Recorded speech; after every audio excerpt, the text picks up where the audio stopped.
आपकी अदालत रजत शर्मा के साथ। सर, मैं सर से जानना चाहती हूँ कि यदि सर की सरकार बनती है तो जो क्रिश्चियन भाई हैं हमारे, क्या उनको ये विश्वास दिला सकते हैं कि उनके चर्च तोड़े नहीं जाएंगे? ऐसा तो कभी हुआ नहीं, कभी सुना नहीं हमने। जलाए नहीं जाएंगे सर? ऐसा न सुना है न कभी हमने नहीं, वो एक आश्वासन चाहते हैं, शायद उनके मन में उनकी सेफ्टी का आश्वासन चाहते हैं सर। मैं आपको बताता हूँ। एक तो ऐसा मैंने कहीं सुना नहीं है, नंबर 1। नंबर 2, गुजरात के अंदर दुनिया की सबसे छोटी माइक्रो माइनॉरिटी है पारसी। उन पारसी का उदवाड़ा में तीर्थ क्षेत्र है। हमारी सरकार आने के बाद और उसको ग्लोबली, और मैंने तो कहा ये रिलीजियस हार्मनी का वर्ल्ड कैपिटल बन सकता है, ऐसा बनाने में मैं लगा हुआ हूं। पारसी का स्थान है और इसलिए भारत के जहन में नहीं है। भारत के हजारों वर्ष का इतिहास देखिए, कभी तलवार लेकर के किसी के धर्म पर आक्रमण नहीं किया है। हमारा देश ऐसा है जो कहता है इसका भगवान, उसका भगवान, उसका भगवान, ये हमारी सोच नहीं है। हमारे देश की सोच है ईश्वर एक है और उसे प्राप्त करने के रास्ते अलग अलग है। Yes sir. और सभी रास्ते ईश्वर के पास ले जाते हैं।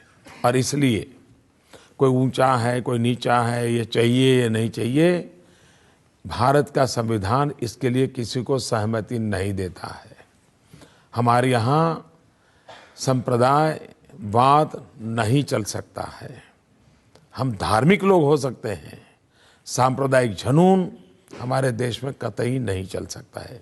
और इसलिए भारतीय जनता पार्टी का ये मोटो रहा है सर्व पंथ समभाव, सभी पंथों के प्रति समभाव होना चाहिए।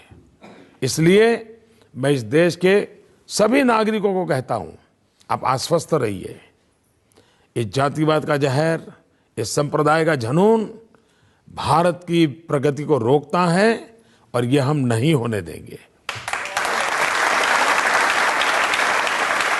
मोदी जी, आपने क्रिश्चियंस को, पारसियों को भरोसा दिलाया, क्या देश के मुसलमानों को भी ऐसा ही भरोसा दिला सकते हैं? इस देश का कोई भी व्यक्ति, भारत मां का कोई भी लाल, उसको वो सारे अधिकार हैं जो नरेंद्र मोदी को है।